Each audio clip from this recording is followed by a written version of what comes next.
So we'll just start like right here. This Yep. is where my team starts. Cool. Okay.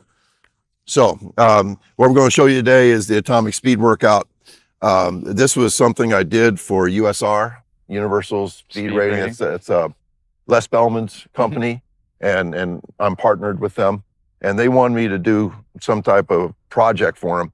And I just read Atomic Habits by James Clear, a book that I think I wish every high school kid, like there should be a course at Plainfield North High School where they have, Atomic Habits, because we are nothing more than our habits, good and bad.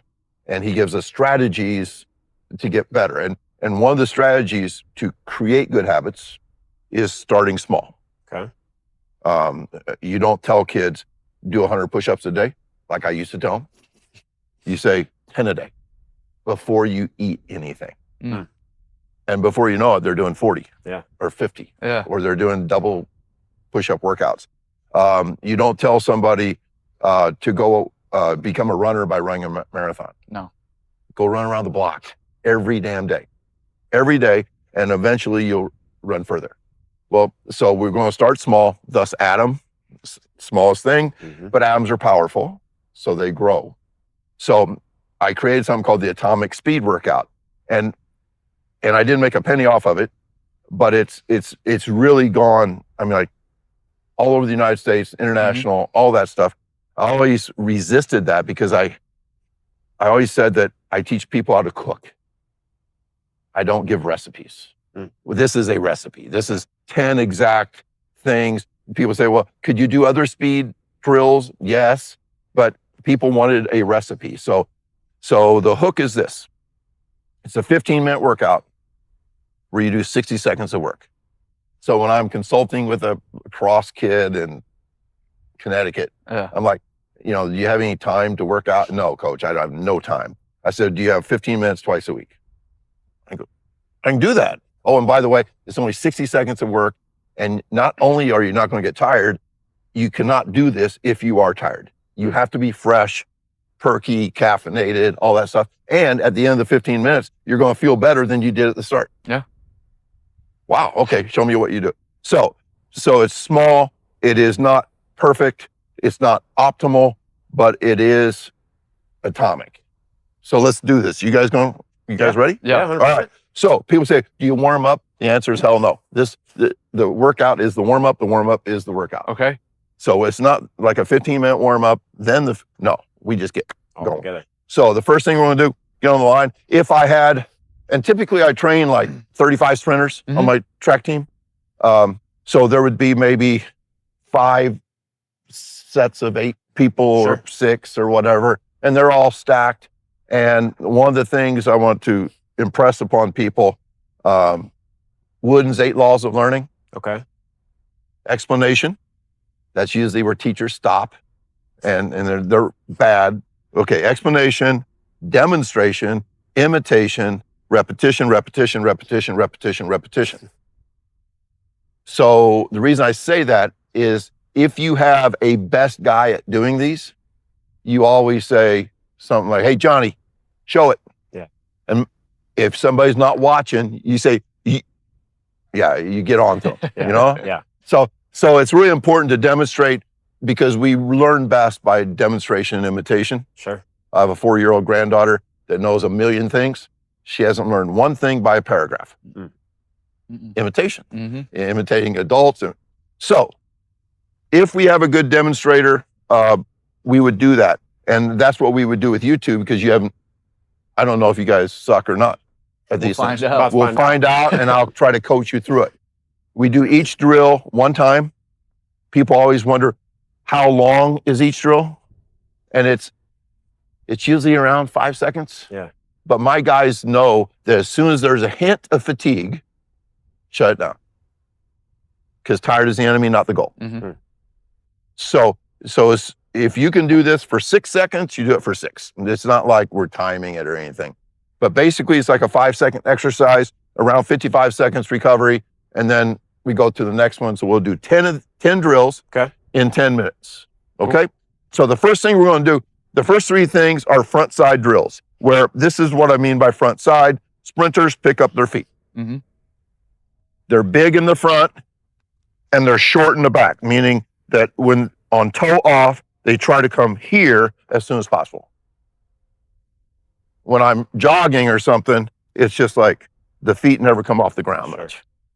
Joggers trip a lot because their feet just they don't pick up their feet. Right. And you can't if you're going 10 miles. It'd wear you out. Yeah. So even the fastest distance runners hardly pick up their feet. But we have to. So we want to do these things. The first thing we're going to do is a fast march. Sprinting is basically a fast march. Mm-hmm. If you think about it, you're getting big in the front and you're short in the back. Sure. So we're trying to ingrain those habits, atomic habits, into our athletes, and we're also getting a warm up. Yeah. Because we have not warmed up. We are going right into this. So show me a fast march. Faster. Stay tall, stay tall, stay tall. Your arms look good. Stay tall. Faster, faster. Pop, pop, pop, pop. Good. Okay. You feel a little fatigued, and then you're done. Got it. And I say we want to do these things like I'm an old stereo guy from the 70s where you could turn it up to 10. Okay. We want to turn it to 11, Okay. which means we want to do each one of these better than we've ever done. That's what I mean by turn it up. Great visual. Put your hands high. Okay, now higher.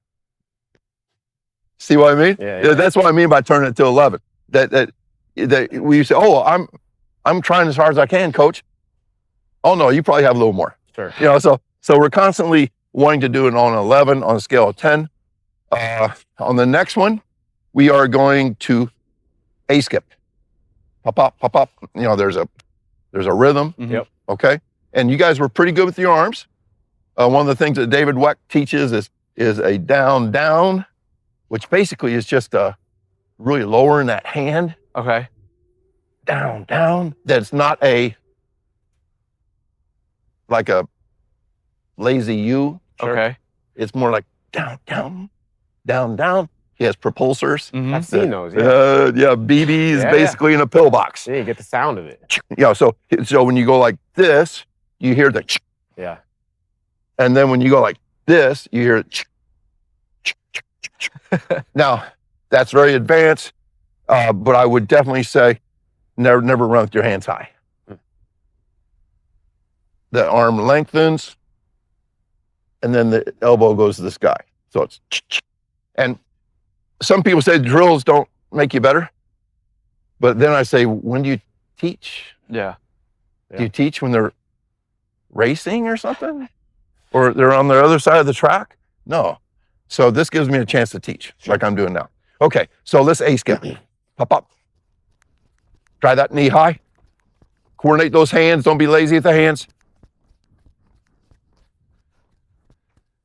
Okay, so here is where my stuff, like when I'm watching a soccer team do these things, Mm-hmm. it makes me almost throw up because they're doing it like a warm-up. So I never call it a warm-up. I want you guys to do that again, and I want you to do it with intensity. Like your life depends on how snappy you are in doing these, okay? Okay. Yep. Try it again. A skip. Pop. There you go. More. Pop, pop, pop, pop, pop, pop.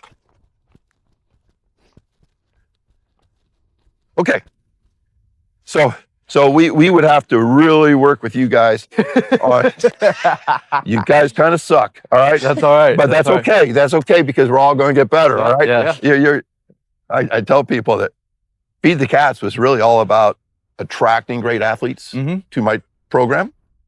That Cats were the guys that scored touchdowns, Mm-hmm. dunked the basketball. Those are the guys that are going to win for me, make me a good coach if good athletes love what we're doing on the track. But what I've found is that the generic guys, like you guys, Mm-hmm. like you guys probably weren't dunkers, Nope. right? I definitely wasn't. you know? Uh-huh. Yeah. So it's the guys that are the average Joes, that improve the most.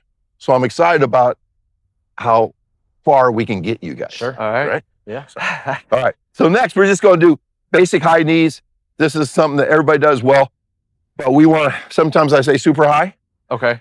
So we really want to have a big range of motion, and we want to be super fast. Okay. Okay. And we still want to move our hands fast and, not be lazy with them. Right? Okay. Yep. Turned up to 11. Up to 11. Let's go. Super high knees. Stay tall, stay tall, stay tall. Don't hunch over. Good. Are we No, better at that than A skips? What's that? Are we better at that than A skips? Yes. Yeah, your A skips. Your A skips were basically a warm-up level. Okay. I don't think we're getting you faster by the way you guys did A skips. Okay, fair. But it's a process. Yeah. Like I've only had one Marcellus Moore Yeah. in my life. And I say that phenoms were phenoms before they met their good coach, their first good coach. Mm-hmm. I hope that I was his first good coach. Yeah. But most kids do not come in running a 10.80 in the 8th grade. Yeah. And then run a 1040 world record as a 14-year-old freshman. Most kids are not at that level. Most kids cannot do any of these drills. Yeah. I mean, they can't even skip. And so those kids improve more than the elite kids do.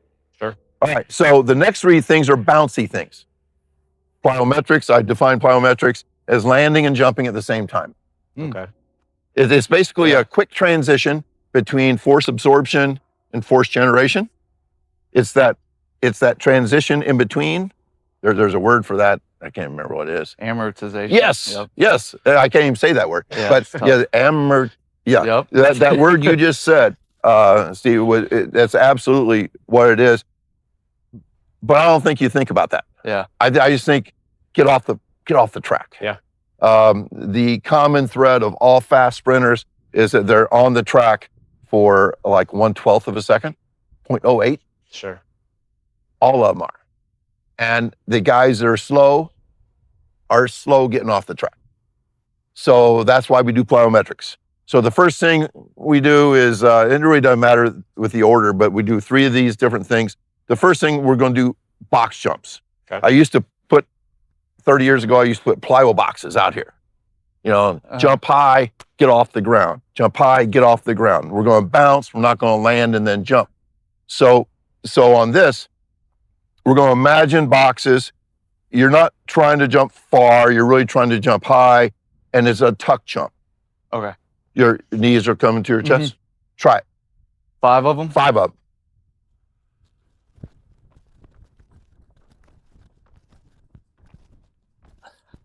Good. Now, I tell people there's no lift in the weight room that I can say, oh, that kid's going to be on my 4x1. Mm-hmm. None of them. Yeah. So I say be general in the weight room. Yep. Strong is good. I can watch guys do this, and I might be wrong, but I would put my money on you, Steve, to win a race. Just by the way you're able to jump higher and bouncier. Yeah. In other words, this is a thing that fast people do really well, Yeah. and slow people not so well. Yeah. So this is something, anytime I can identify something where fast people do it well and slow people don't, I'm like, everybody needs to do these things better. Yeah. That's kind of the way I think. Sure. All right. On the next one, we are going to do pogo jumps. Just a different type of jump, pretty much straight-legged with a little jerk of the hands. And we're trying to put our head in the clouds. As high as we can possibly go. You quit when you stop jumping high. Perfect. Okay? Pop, high. There you go. Bounce. That's good. Good job, Alex. Alex, you do those better than you did the box jumps. Okay. Those are good. Very bouncy. I think bounce is, I remember my dad as a basketball coach, you say, man, I love that player. Yeah, he's so bouncy. Yeah. And I'll never forget, he always loved bouncy because it probably meant they're quick, fast. So we coach bouncing. Sure. Yeah. That's a bounce. All right. The next thing we're going to do is a power bound. Okay. By power, there's high bounds, there's long bounds. We kind of want to go up and out. Okay. We want to feel some hang time. Up and out. We're going to lead with the knee. We are not going to lead with the foot. Okay. It kind of looks like a sprinter. Mhm. A lot of my jumpers do these double armed because that's the way they triple jump. Yeah. I really prefer to do it like a sprinter. Bound. Again, till you get tired, till it slows down. Yep. Now you'll go further with Yep. this than you did like the pogo jumps. Sure. Because you're just covering more. Okay. Okay. Try it. Good. Good.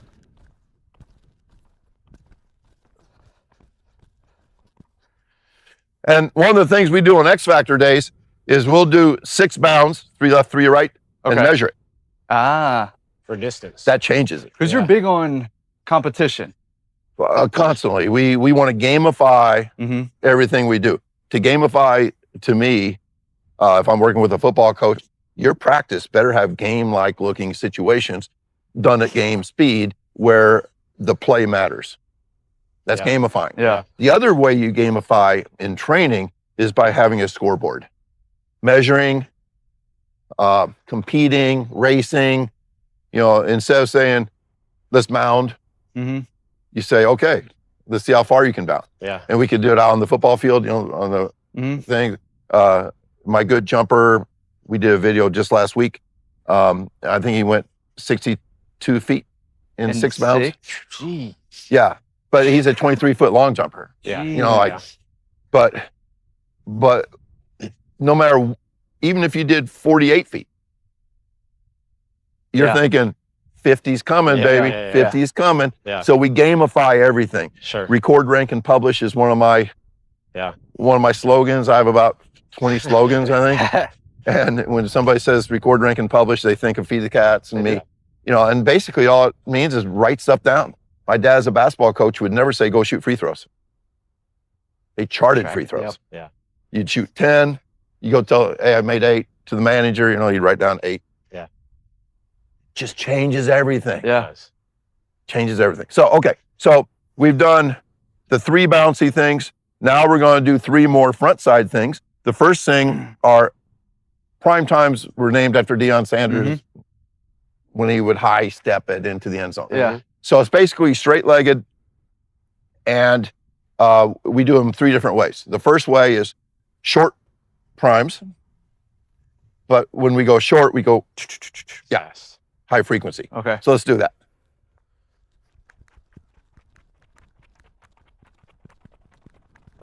That's good. That's good. And, I remember one of the first aha type thing. I was like 20 years old and I was talking to a college track athlete. He goes, all sprinting is stride frequency times stride length. Sure. And I'm like, oh, wow. And now I never say that crap. Yeah. It's both. You're right. So we do, that's a frequency drill. Mm-hmm. The ability to move your legs fast is probably the most underrated thing in sprinting. Can you move your legs fast? And that has nothing to do with strength. It's electrical, neurological, Sure. CNS driven. It hurts weight room people when I say that sprinting is more electrical than it is muscular, but it's true. Yeah. Mm-hmm. There are phenom sprinters that have never lifted a weight. Yeah. They move their legs really fast. So I believe you can improve the central nervous system by doing things at a height at 11 on a scale of 10. We can improve our nervous system. And the cool thing is, once you improve the nervous system, speed's the tide that lifts all boats. The Brian Kula story where he worked with 2 female golfers and said, we're going to train you like McCaffrey. Yeah. And they said, but wait, in our sport, we don't sprint, we don't lift heavy things, we don't jump high, jump far, we don't bounce. He goes, yeah, but if you're a better athlete, you're a better golfer. Yeah. They were really bad when they started, but improved 2 miles an hour speed-wise in the first 10 weeks. Wow. Club speed improved 15. Wow. To me, that story is just speaks volumes. And then I think about baseball players. What makes a baseball player washed up? Bat speed's one of them. Yeah. You know what they don't do in their 30s? Sprint. They don't sprint. Yeah. They work out hard. Yeah. They lift. They eat right. They sleep right. They have like chefs and trainers, and Mhm. they don't sprint. And I just wonder, Yeah. like maybe the bat speed. Yeah.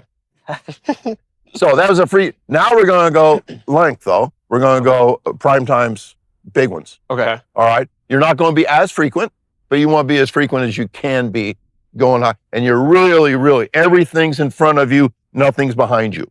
Okay. Okay? Yep. Try it. There you go.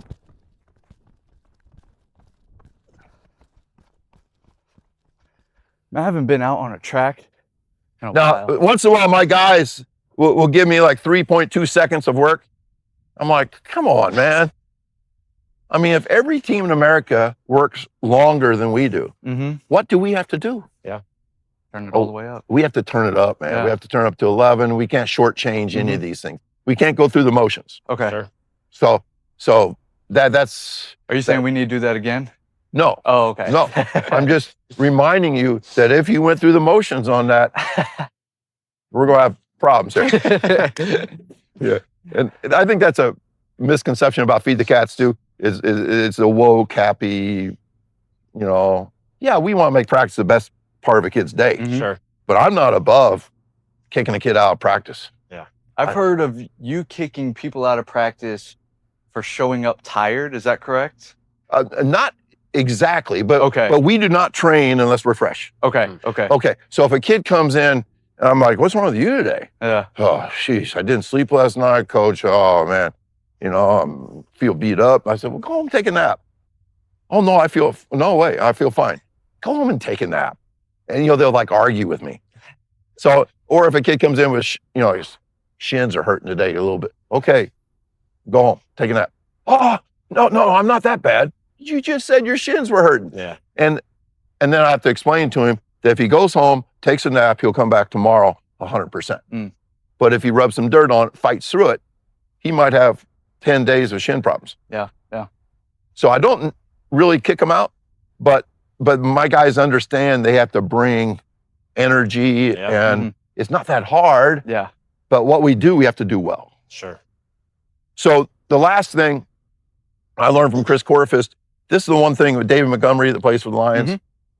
Chris took him from 20.9 miles an hour to 22.1 in a 10-week summer. David was washed up. I'm going into his third year. He was just kind of a tackle breaking fullback type of. He's one of those guys that we're going to use you for 3 years. Big contract comes up, we're going to cut you loose. Yeah. And you can go find somewhere to work. But instead, he got trained in speed for the first time in his life. And he actually hit like 21 point something in a game Oh. his third year. Yeah. Yeah. And he was really smart. He called every newspaper, every TV station, and explained what he did all summer. And they were like interviewing Corfus and all that. He made big money because he got faster. Yeah. Yeah. But this is one of the things that he worked with David was bent knee primes. Okay. Okay, so it's instead of this, it is bent, Okay. but we still call it a prime because everything's out in front of us. Yeah. No backside. Okay. Okay, try that. We're still going for distance here, more distance, Uh, or Yeah. It's not short and choppy Sure. like the short primes were. Okay. Okay. It's still big steps, but we're just making it a little bit more like running. Okay. Okay. Yep. Cover some ground. Ooh, I like that.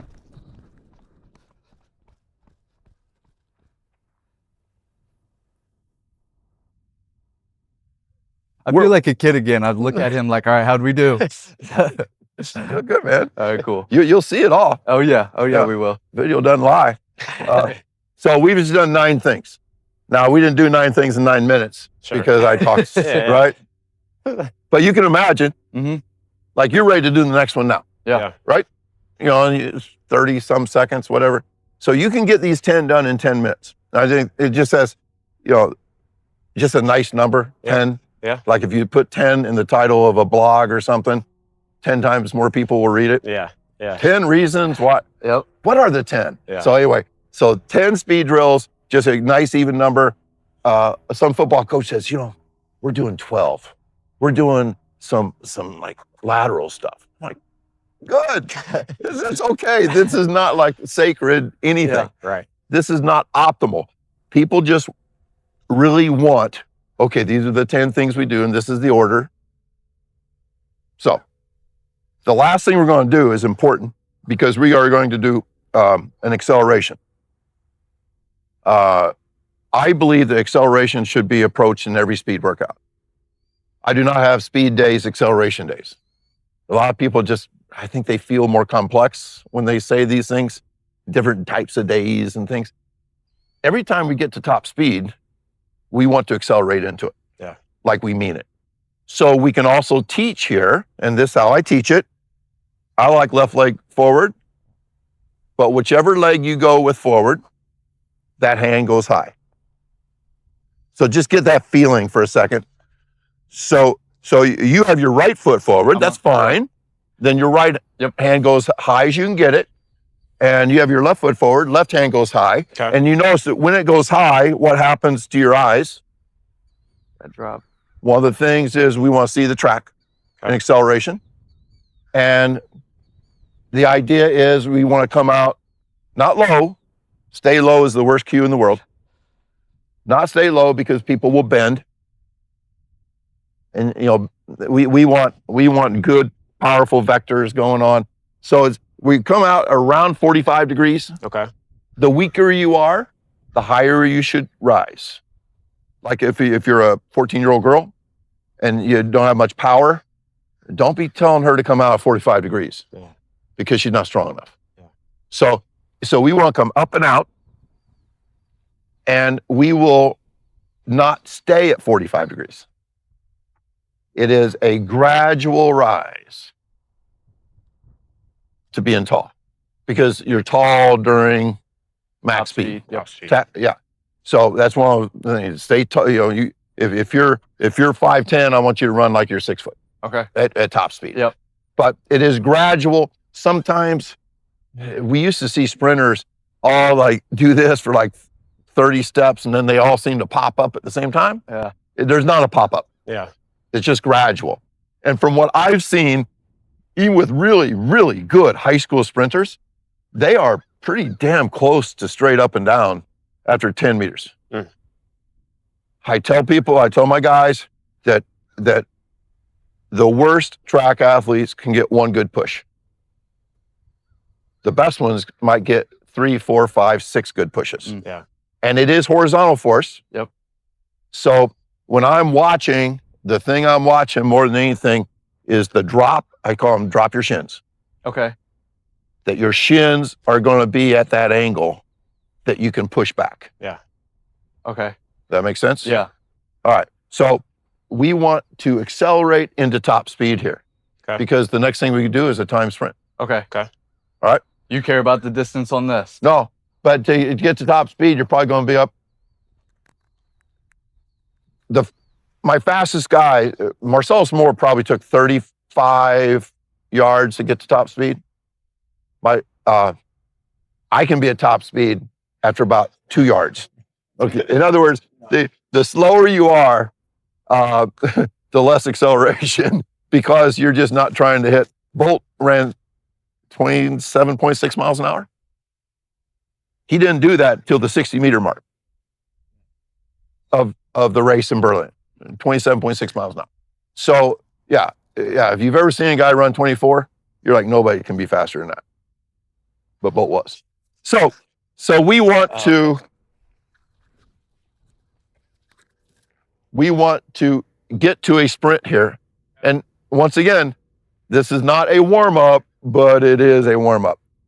One of my key things to my track athletes is you better sprint before you sprint. It's an easy slogan, right? Sprint before you sprint. If you don't sprint before you sprint and your first race is the 4x1, your 4x1 becomes your, and they say warm-up, just like you did. It makes sense. So they will spike up and sprint before they sprint. The most important thing is not the drills you do, but to actually have your race car go fast before you go fast. Okay, so I'm gonna watch your shins here.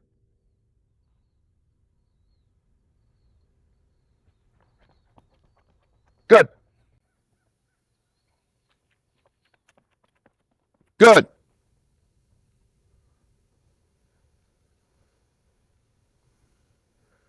And I think what you guys are going to find is that once you hear things like it's all about the shins, that's all you'll see.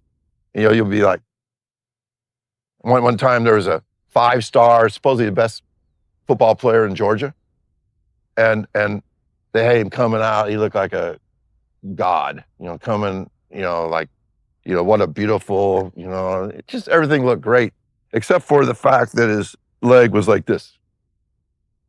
And, the coach put it out saying, like, there's a reason why this is the #1 recruit in Georgia. And I DM'd him. I said, take that picture down. He goes, what's wrong, coach? No, take it down, man. That straight shin means that after one step, he's done accelerating. He goes, oh, the shin needs, yes. So he took it down. No, you guys don't look that good, but no, your shin angles are. Do you want? Let's get one more, just so that you can evaluate yourself. So Katie, yeah, let's just get Alex first, and we want to make sure we're getting his shins, all right, so that you can show this. Yeah. Drop that shin. Drop it. There you go. There you go. Good.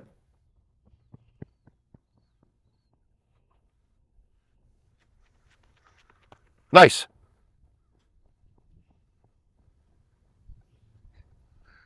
Now, this time is when I would say the spike up. Yeah. The 10 speed drills are done, and we would do 2 time sprints, whether it's a 10-yard fly. I like to mix up my metrics. People criticize me like, oh, Holler, 3 10-yard flies and go home. That's not going to get you better, blah, blah, blah. But we do all kinds of things. We do 10-yard flies, 10-meter flies, basically the same thing, but that gives us 2 different records we can break. That comes from my BFS. You know what BFS is? Bigger, faster. Yeah, good. It kind of ruled the world 30 years ago. And the record, rank, and publish of mine was stolen from that. You wrote down everything. Kids were breaking records every day in the weight room, vertical jump, sprinting, everything. So I think it's important that we have different metrics. We can break different records. We do 20-yard flies. We do 40-yard flies, which means there's about a 30-yard run in, a 40-yard fly, and a 30. But we won't do 3 of those in a day. We'll do that third thing maybe. We do 35-meter flies on the curve. Why 35 meters? Boy hurdle, or the hurdle marks of the 300 hurdles and the 400 hurdles are 35 meters apart. I love natural markings on tracks. And you say, oh, so you're actually sprinting on a curve. That makes sense to me. Curve sprinting is good for anybody at any time. It's not always straight line. So we have like 7 different metrics. Sometimes we actually go 15-yard block starts or starts into a 10-yard. And to do that, once again, natural markings. If we start at the start 110s, that's that white line over here. The first hurdle mark is 15 yards away. Even though it's a metric race, this hurdle's 15 yards, that hurdle's another 10. So we do 15 into a 10 because of hurdle. We have an indoor track, a small one, but still, even if it's a 55-meter hurdles, it's 15 yards, 10 yards, 10 yards, 10 yards. That's just boys. Girls' hurdle marks are closer. Yeah. So are you guys wanting to sprint? Yeah. You want time? Yes. Okay, yeah. Let's do it. I want to. So that reminds me of all your different, things that you test. Yes. Reminds me of West Side Barbell. I've been told that a lot. Okay. That Louis Simmons, that I think like Louis, which is weird because I've never met the guy, Yeah. and from what I know of him, he's like a power lifter, right? Yeah. Power lifter. Everyone should take steroids, geared up. Yep. Like, but it reminds me when you spoke to our group, and I think it was after the call had ended. I think we shut it down, and then Scott was like, our boss, Scott Charlin, said that you were one of the top 3 most influential performance coaches of all time. That's how. And I talked to him afterwards. Hey, who's your top 3? And he's like, man, to be honest, I don't know who the top 3 would be, but number 1 and number 2 are Tony Holler for like your impact. Feed the Cats, Rank, Record, Publish, F the Grind, all these things have, as you know, taken over. Yep. And he said the other person in that top 2 is Louis Simmons for his bands, chains, conjugate training, all of this stuff. And it's like, just hearing it from you now, it's like, man, this is similar. It's very similar in a sense. And was Louis also a guy that did not want people slogging through workouts? Yeah. I can Right? imagine. Yeah. You know what I'm saying? Yeah. And that's the grind. You know, dull hard work, keep going. Yeah. You know, keep 10 more times up the sand dune. Yep. No, don't do that. No. But like the Derrick Henry thing, he's a freak, isn't he? Mhm. Oh yeah. But everything he puts out is insane training. Yeah. That sells. Yeah. Every time he breaks Barkley breaks runs close to 22 miles an hour. Oh my God, all that stuff. Mm-hmm. The next clip will be him but squatting like 700 pounds. Yeah. They don't know that he changed everything last year. Was he was with you or with Corfit? He called me, and I say that casually, like Saquon called me, and I was kind of shaken, and my son Troy, who runs my Instagram, said, "Hey, I think Saquon Barkley's going to call you." Thanks for the heads up. So he called, and it's a great story. I'll tell it forever. Saquon says, "I love your stuff. I feel like at the age of 26, I'm a step slow and I'm getting hurt all the time. I'm starting to feel old, and I'm about to sign with somebody." And I said, "Who?" And he wouldn't tell me. I could have made some money. You can bet on that stuff, right? He wouldn't tell me. And he said, I said, "You're not going to like my answer. You shouldn't add anything. You need to subtract. I know what you do, and it's way too much." He paused, and then he said, "So maybe instead of doing like 2 sets of 10 hundreds, maybe do 1 set of 5? I go, no hundreds." And then the pause was like very long. I heard kids run around in the background and stuff. And he goes, "Coach, I feel like I've been brainwashed." I go, "We all have. Yeah. We all have Mamba mentality. You got to get up at 4 a.m. You know what happens to like a 19-year-old kid when they start doing Mamba? They get hurt. Yeah. They break down eventually. Yeah. And it's bad. It's a crash. Kobe Bryant wasn't doing those things when he was a teenager. He started very late. Sure. So I keep trying to tell people that what you see is what the athlete wants you to see. Mm-hmm. And none of them want you to see that they are God's gift to athleticism. Yeah. They have phenom traits. Yeah. They're unicorns. They're things that the 3 of us could have never been, no matter what we did. Yeah. They don't want to see that. They don't want us to see that. What they want us to see is incredible hard work. Yeah. Every single great athlete wants to show you that side of them. They don't want you to see, like the sleep side, Yeah. Anyway. All right. Are we timing up? Yeah, we're timing up. Okay, sir. Are you guys familiar with free lap or no? Ish. Ish. I'm familiar with it. I've never used it. I don't think I've ever used it either. I know the yellow cones. Yeah. Yep. And Yep. the chip. Yeah, I can explain. This is I have the FX chips, which are not Bluetooth. actually, anyway, there are chips where you do not need a relay. Okay. That they'll go, the chips, all you have is like one chip, 2 cones, and your phone records the time. Okay. Okay. That's what I suggest for people that are training by themselves. And the bag, of course, doesn't have to be this big then. Okay. Sure. And we're talking about these 2 things and 1 chip. Yeah. Yeah. What I have, my chips are cheaper. Yeah. So that's why, 150-ish Okay. instead of 250. So there's a start cone, a finish cone. This will relay the time to my app on my iPhone. Okay. Got it? Yep. So I will set up. We'll do a 10-yard fly. Sure. It Is that all right? works. And when I say spike up, spikes are optimal. A track is optimal. Yeah. But if you're running in flats that's okay. Yep. Yeah. I mean, I like optimal. You know, Yeah. I like a little wind behind us. Yeah. That's optimal. Yeah. I like doing it before you lift and not after you lift. Sure. But if my kids are lifting in PE, Mhm. Yeah. suboptimal has to work, Yeah. right? Yeah. So 2 different chips. Do we turn them on, do anything? Or you do just put them on your waistband. Thank you. And this. So we will obviously put these on blue marks. All right, Tony, you've seen a ton of flies. What are your predictions? You don't have to be nice. Please don't. I'm saying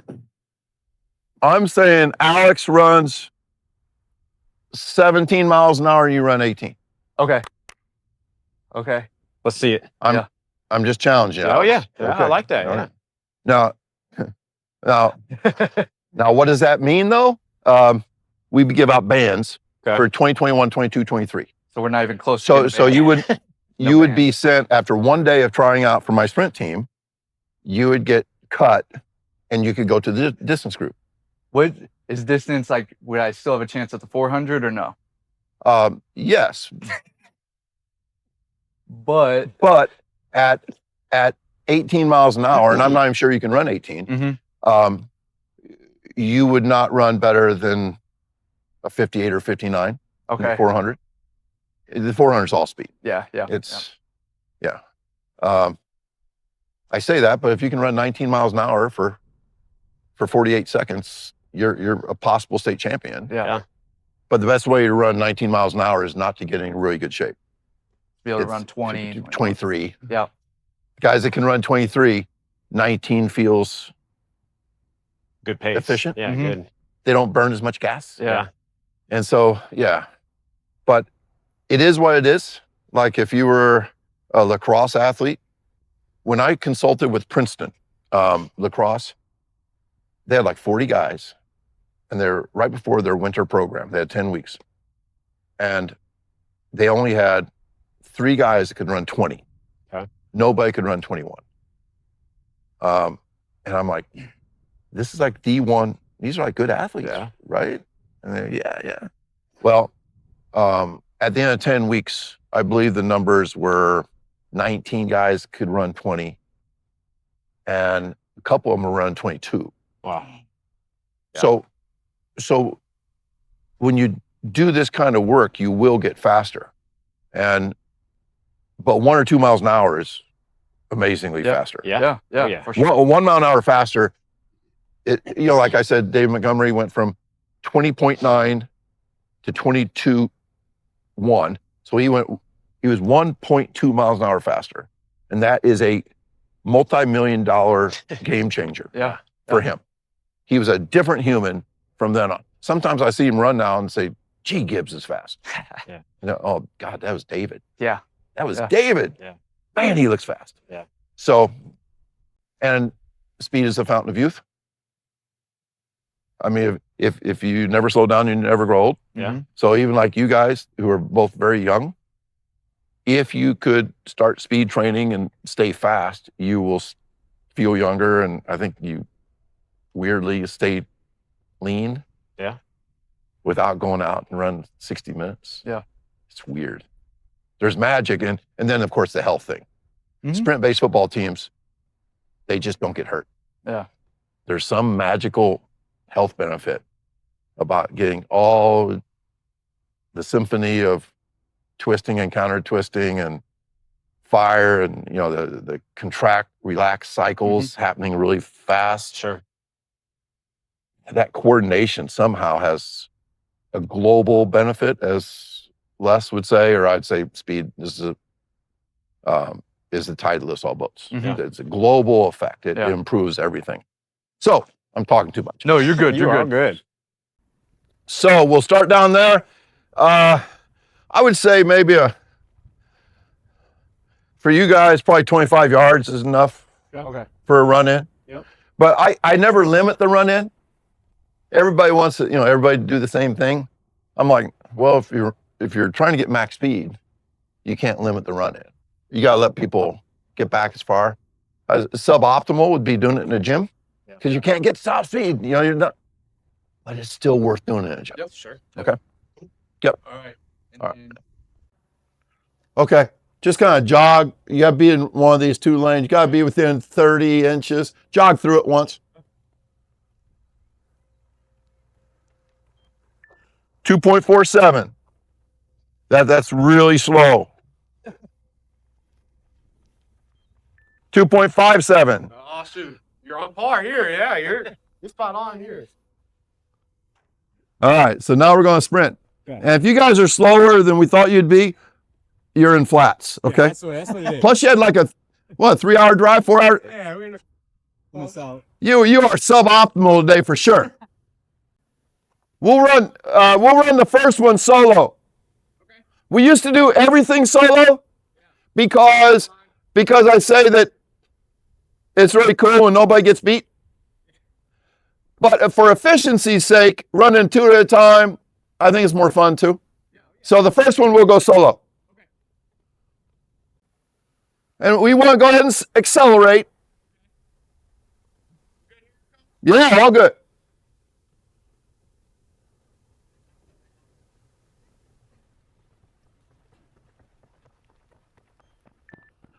.30. We'll convert that to miles an hour soon. Okay? It's just 20.45 divided by the time. 1.30.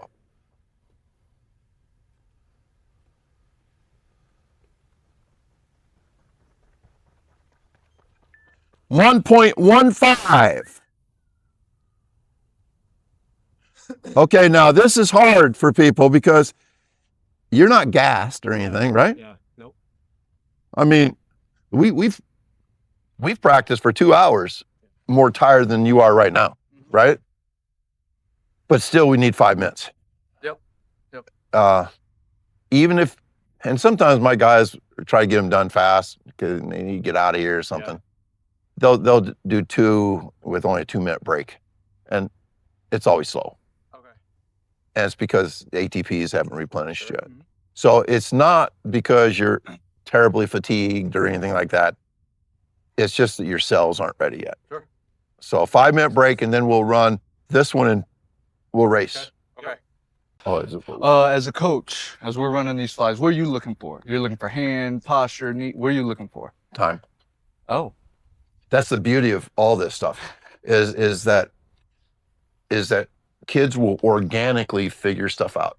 Yeah. I think too many sprint coaches believe that they have to have a PhD in the intricacies, you know, the hundreds of things, like you land on the outside of your foot and then you come off your big toe.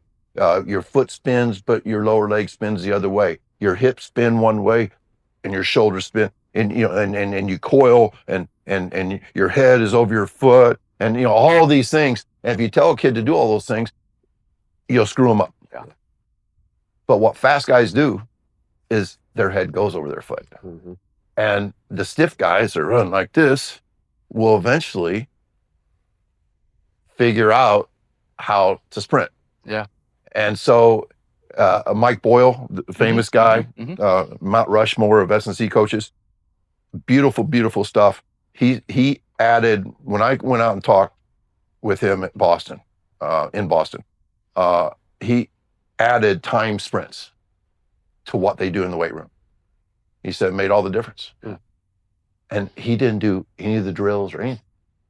When you time sprints, things change. Yeah. Let's try one race. Yep. Okay. I think you're ready now. You've had Yeah. over 5 minutes of recovery. Is it on you? Yeah.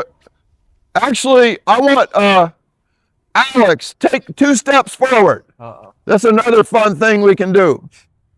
And don't say go. Steve, you have to react to him leaving, Okay. okay? Sometimes we call these chasers. No flinching.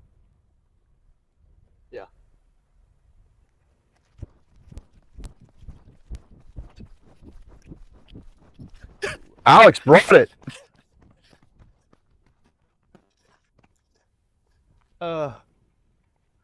It gets both of the times. Yep. Who is number 45? That's Steve. Yeah. Who? Me. Okay, you ran 102, Huh? Hey, Steve. Jeez. which is fast. Yeah. And you ran a 113. So Competition. competition may be it. It also could be that the sprint before you sprint. Warm up. Get it? Yeah. Now, anytime that happens, I try to explain to people, what does that tell you about how prepared you were for the first one?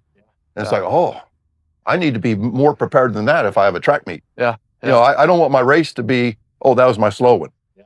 No.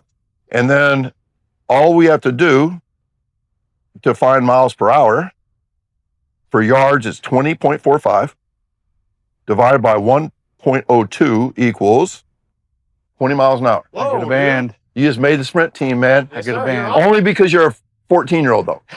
Okay. Freshman. I'd expect a lot more out of you if you were a senior for me. But and then 1.13? Yeah. 20.4, whoops. 18 something. 20.45 divided by 1.13 equals 18.1. Oh yeah. Go to track team. Yep. Or go to the distance team. And you should already be thinking, I wonder what it would feel like to run 21. Man, to run a 19. 1 flat. And I don't know if hopefully they're catching how lit up your faces are right now. Yeah. I'm like, you guys are done. See you. Yeah. This is the atomic workout. Actually, if it was optimal on our speed days, we do 3 sprints Okay. instead of 2. Sure. Yeah. That is the only difference between the atomic workout and this. And sometimes we do alternative speed drills just because I get bored Yep, with those yep. 10. Yep.